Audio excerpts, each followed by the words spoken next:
नमस्कार, मी सुमी. तुम्ही पाहता एलएस मराठी 6च्या इलेक्शन स्पेशल बुलेटिन मध्ये आपलं स्वागत. अवघ्या महाराष्ट्राचं लक्ष लागलेल्या ठाकरे बंधूंच्या युतीच्या घोषणेचा अखेर मुहूर्त ठरला असून उद्या दुपारी 12 वाजता पत्रकार परिषदेत ठाकरे बंधूंच्या युतीची घोषणा होणार आहे. ठाकरे गटाचे खासदार संजय राऊत यांनी ट्विटरवरून याबाबत माहिती दिली आहे. मनसे प्रमुख राज ठाकरे आणि शिवसेना उभाटा पक्षाच्या नेत्यांची जागा वाटपासंदर्भात बैठक झाली असून आता दोन्ही प्रमुख नेते एकत्र येणार आहेत. जागा वाटप न करता उद्या केवळ युतीची घोषणा करणार असल्याचं राऊतांनी ट्विटमध्ये म्हटलंय. ठाकरे बंधू उद्या एकत्रित पत्रकार परिषद देखील घेणार आहे. आमच्यात कोणत्याही जागेवर तिढा नाही, जागा वाटपासंदर्भात कोणतीही नाराजी नाही, असं मनसे नेते संदीप देशपांडे यांनी सांगितलंय. मुंबईसाठी ठाकरे बंधू एकत्र येत आहेत. मराठी माणसासाठी ही निवडणूक लढवायची आहे, असं देशपांडे म्हणाले. ठाकरे बंधूंचा फॉर्म्युला ठरलाय, त्यांच्यात सर्व सेटल झालंय. 1-2 जागांवरून वाद असू शकतो, मात्र बाकी त्यांचं सर्व सेटल झालंय, असं वंचितचे अध्यक्ष प्रकाश आंबेडकर म्हणाले. काँग्रेससोबत मुंबईत वंचित बहुजन आघाडीची जागा वाटपावर बोलणी सुरू झालेली नाही, मात्र 50% जागा वाटपावर आम्ही ठाम आहोत. दुसरीकडे मुंबईत 200 जागांवर आमची तयारी आहे.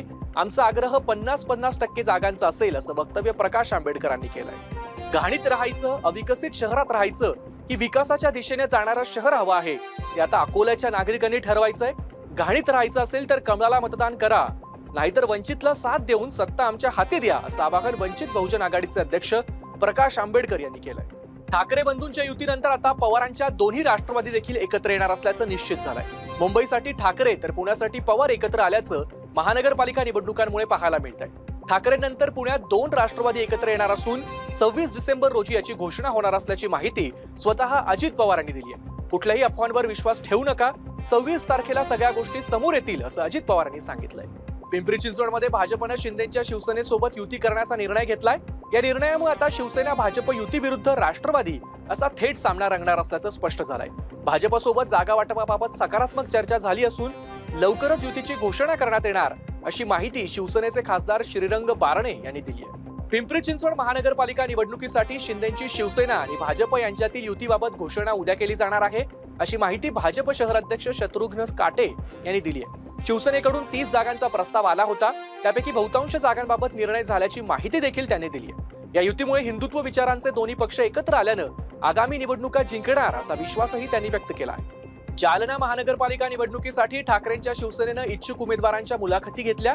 यावेळी 65 जागांसाठी 126 उमेदवारांनी मुलाखती दिल्यात. पक्ष निरीक्षक महेंद्र इंदुलकर यांच्या उपस्थितीत या मुलाखती पार पडल्या. यावेळी माजी आमदार संतोष सांबरे यांची देखील उपस्थिती होती. पुण्यात ठाकरेंच्या शिवसेनेचे गटनेते पृथ्वीराज सुतार, संजय भोसले, अश्विनी संजय भोसले यांनी ठाकरेंची साथ सोडली आहे. ठाकरेंच्या शिवसेनेला जय महाराष्ट्र करत त्यांनी भाजपमध्ये प्रवेश केला.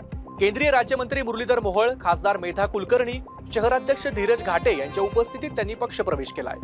धारावीतील काँग्रेस आणि एमआयएम पक्षातील पदाधिकाऱ्यांनी मनसेत प्रवेश केलाय. अमित ठाकरे यांच्या उपस्थितीमध्ये पक्षप्रवेश सोहळा पार पडला. या होत्या आताच्या महत्त्वाच्या बातम्या. बघत रहा एलएस मराठी.